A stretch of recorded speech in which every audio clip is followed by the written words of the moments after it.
Hello, gorgeous. You're listening to the Girlfriend's Guide to Starting Over.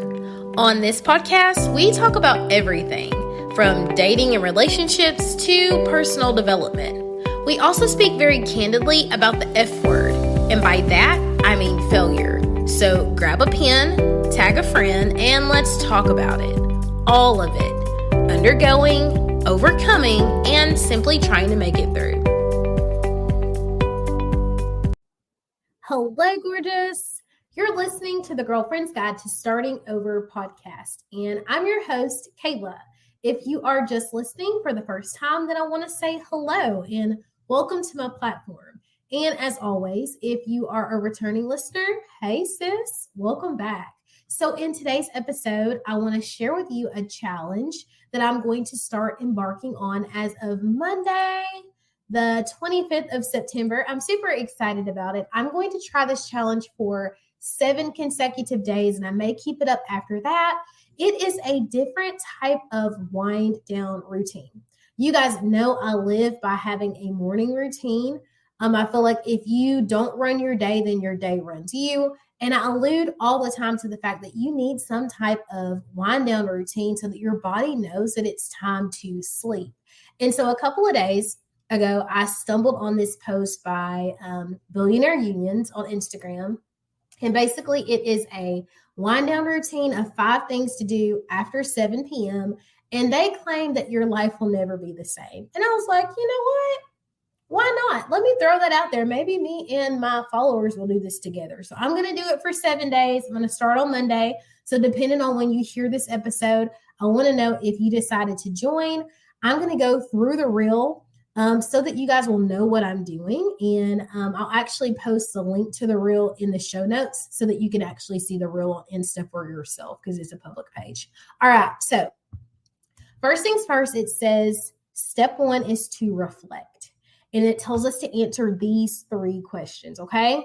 Number 1, what happened today that I'm grateful for? Number 2, which actions moved me toward my goals? And number 3, are there any changes I can make? And y'all know I am eating this up right here because I'm really big on gratitude and I'm really big on self-improvement and what can we do to move the needle forward. And it's crazy because he says the same thing. He says, I love these questions because they strike a balance between gratitude and self-improvement. So it's like gratitude for where I'm at. Like, thank you, Lord, for all the progress that I've made and where I'm at in my journey. Now, how do I get to move forward? So I'm really big on that. So step 1 is reflect. Grab your pen, tag your friends. Don't forget. Number 2 says disconnect. Imagine trying to park a car that's going 70 miles an hour. That's essentially what you're doing when you hammer your brain with work and TikTok videos until the moment you go to bed. Eek! It says toss your phone, get off the computer, let the car slow down. So you guys know that I personally am a strong believer in turning your alarm all the way up and then putting your phone in the bathroom so that you're not up all night scrolling. Like a very large percentage of Americans wake up in the middle of the night to check their email, or they'll go to the bathroom and then they'll check their email and then they're like scrolling. They lose all this time. So essentially this is saying to toss your phone after 7 p.m., get off your computer and let your body wind down. I'm down for that. Let's call our quitting time like 8:39. And that's just because so many people are corporate entrepreneurs, meaning that they're both corporate or entrepreneurs, or you have kids and you need that time to yourself. So let's say 8:39, we're going to get off our phones starting Monday for 7 days. Okay. Number 3 says plan for tomorrow. And I'm getting a little anxious on that. It says a productive day starts the night before. The simple act of writing down your 3 biggest to-do items can create massive momentum for the day ahead. So basically, you are going to pick out the night before, or I am, the 3 biggest things I want to accomplish for tomorrow. I'm going to be honest with you guys. In my experience, sometimes if I start planning for the day before too early in advance, I get really worked up and I feel like I have to noodle out every single thing that's going to happen. And so I really like to use my 15-minute mindset time in the morning to strategize my biggest goals for the day. That way I'm already building that energy. So we'll see how it works. I will try for a couple of days to noodle this out the night before. But if I find that I'm getting worked up or getting anxious, I'm going to go back to doing it in the morning. Number 4 says to breathe. You take 20,000 plus breaths a day. Wow. Might as well make a few of them count. Try the 4-7-8 technique, which I'm not familiar with. It says breathe in through your nose for 4 seconds, hold for 7 seconds, and slowly exhale for 8 seconds. This is one of the best ways to kill stress before bed. So I'll count that out for you. So we would breathe in, 2, 3, 4, hold it, 2, 3, 4, 5, 6, 7, exhale, 2, 3, 4, 5, 6, 7, 8. And that will be the count for breathing. I'm going to start that tonight. I'm actually going to write that down. Breathing. I am typically a box breather. I will put the episode in which I discuss box breathing in this show notes of this as well so that you guys can check that out.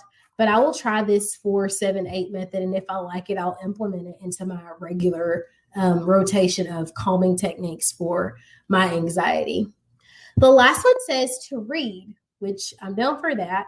Reading is the best way that I have found to slow my brain down. If nonfiction is too stimulating, try fiction. I'm reading the Game of Thrones series right now. He is, not me. And then it says it can be a big adjustment at first, but it's one of the best habits you'll ever build. And I love to read, so I'm totally down for that. I always have a book by the bed. Right now, I am reading the Michelle Obama book.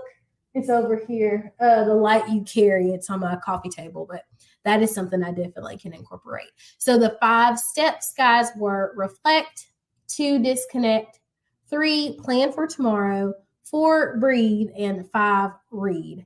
I am going to start implementing this Monday, September the 25th. And I will let you know how it goes. I'm going to do it for 7 days. If things work out and they're great, I will continue to do it. If not, I will go back to my regular wind down routine, or maybe I will just mix them in together and have some updates to my wind down routine. Let me know if you guys are going to do it with me, or if you're watching this or listening to this on replay, let me know how you incorporated it. I love you, and I hope that this was helpful. Have an excellent day, and we will chat in the next one. Well, gorgeous girl, that's a wrap for this episode. I hope you found value, insight, or strength. I hope something was said that gave you the courage to push on a little while longer toward the life of your dreams. If you felt motivated during this segment, screenshot this and throw it in your stories and tag me on social. That way we can keep the message going. Have an excellent day on purpose, and we, girl, will talk in the